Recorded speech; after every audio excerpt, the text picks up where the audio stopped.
Scene 1. Imagine waking up 300,000 years ago. No words, no alphabet, no way to say I'm hungry or danger is coming. Just sounds, gestures, and silence. And yet, somehow, early humans built families, hunted in teams, warned each other of predators, and passed down knowledge for generations. How? The answer involves some of the strangest communication tricks our species has ever invented. From whistling across mountains, to drumming entire sentences, to painting messages on cave walls that we're still decoding today. This is the wild story of how humans learned to talk without talking. Scene 2. For most of human history, there was no spoken language as we know it. Anthropologists believe full grammatical speech may not have existed until somewhere between 100,000 and 50,000 years ago. Before that, our ancestors and other early human species like Homo erectus lived in a world of grunts, cries, and body language. But no language didn't mean no communication. Early humans were remarkably social. They needed to coordinate hunts, share food, warn of danger, and raise children together. So evolution didn't wait for words, it built other channels first. Scene 3. Before speech, there were hands. Pointing, waving, mimicking the shape of an animal's horns, miming the act of throwing a spear. These gestures likely formed one of the very first communication systems. Researchers studying great apes and modern hunter-gatherer tribes believe gestural communication came before vocal language, not after. A flat hand meant stop. A closed fist near the chest could mean come here. Even today, deaf communities and hearing people alike fall back on gesture instantly when words fail. Proof that this ancient system never really left us. Scene 4. Long before words had meaning, sounds did. A sharp shriek meant predator, a low grunt meant all clear. Some scientists compare this to the alarm calls of vervet monkeys, who use distinct cries for eagle, snake, and leopard, each triggering a different escape behavior in the troop.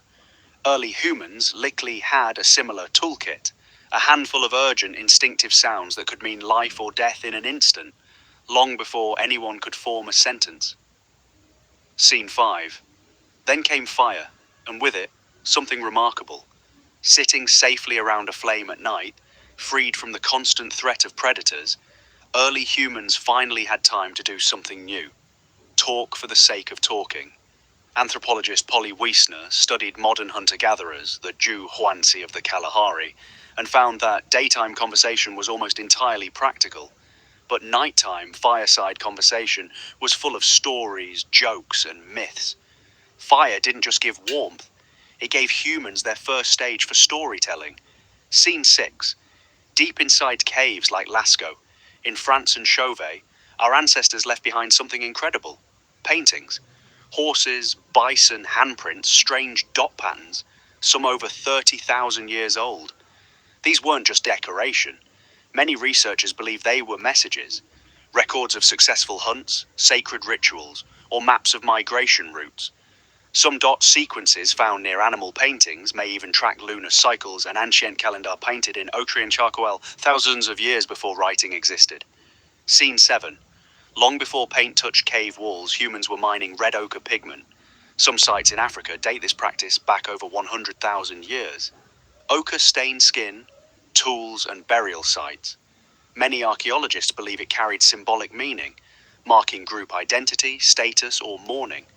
In other words, humans may have been wearing messages on their bodies tens of thousands of years before anyone could write a single letter. Scene 8. Fast forward to more recent, but still ancient history, and you'll find one of the strangest communication systems ever devised: the talking drum. Across West Africa, cultures like the Yoruba and Akan developed drums that could mimic the rise and fall of spoken language itself.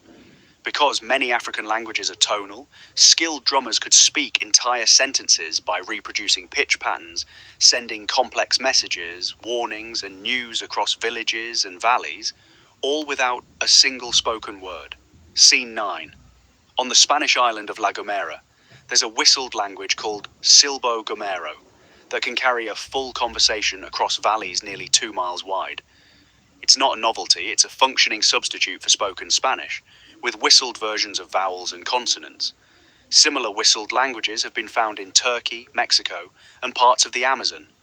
In steep or dense terrain, where shouting doesn't carry and walking takes hours, a whistle can say what words cannot. Scene 10. 10. Across the plains of North America and parts of ancient China, smoke became a messenger. By controlling the size, number, and rhythm of smoke columns, groups could send prearranged signals visible for miles, warnings of approaching strangers, calls to gather, or news of a successful hunt. In ancient China, a chain of watchtowers along the Great Wall used smoke by day and fire by night to relay warnings of invasion across hundreds of miles in a matter of hours. Scene 11. Not all ancient messages were sound or image, some were tied. The Inca Empire's Quipu system used knotted, coloured cords to record numbers, taxes, and possibly even historical events, functioning as a kind of three-dimensional written language. Similar knot-based counting systems have been found in ancient China and among Pacific Islander cultures. A single length of cord, tied the right way, could hold an entire record that a trained reader could read with their fingertips. Scene 12. Across many ancient cultures, the human body itself became a message. Scarification patterns could announce a warrior's achievements, a person's clan, or their passage into adulthood. Body paint changed meaning depending on colour and pattern, red for war, white for mourning, black for ritual. Long before anyone could read a sentence, people could read another person at a glance, just by looking at the marks on their skin. Scene 13. It's easy to forget, but smell was, and still is, a form of communication. Early humans likely used scent marking, much like many mammals do, to signal territory, readiness to mate, or group identity. Some anthropologists argue that our sense of smell shaped early social bonding more than we realize, recognizing kin, strangers, and even emotional states through scent long before spoken greetings existed. Scene 14. When a group of hunters is stalking prey, sound is the enemy. So across cultures, from the San people of the Kalahari to indigenous hunters in the Amazon, elaborate silent sign languages developed specifically for the hunt. A tap on the shoulder, a specific hand shape, held low, a subtle head tilt, each carrying precise tactical meaning. Circle left, wait, it's close. These systems could be more detailed than most people realize, essentially a second, silent language spoken only with the hands. Scene 15. Some linguists propose a startling theory called musilanguage, the idea that rhythm, pitch and melody came before grammar and vocabulary. Humming, chanting, and rhythmic clapping may have let early humans bond emotionally and coordinate group activities, like carrying a heavy load together, in rhythm, long before those sounds carried specific word meanings. Under this theory, music isn't something that came from language. Language may have grown out of music. Scene 16. Around 75,000 years ago, humans in South Africa were stringing shell beads into necklaces, some of the earliest known symbolic objects. These weren't just jewelry.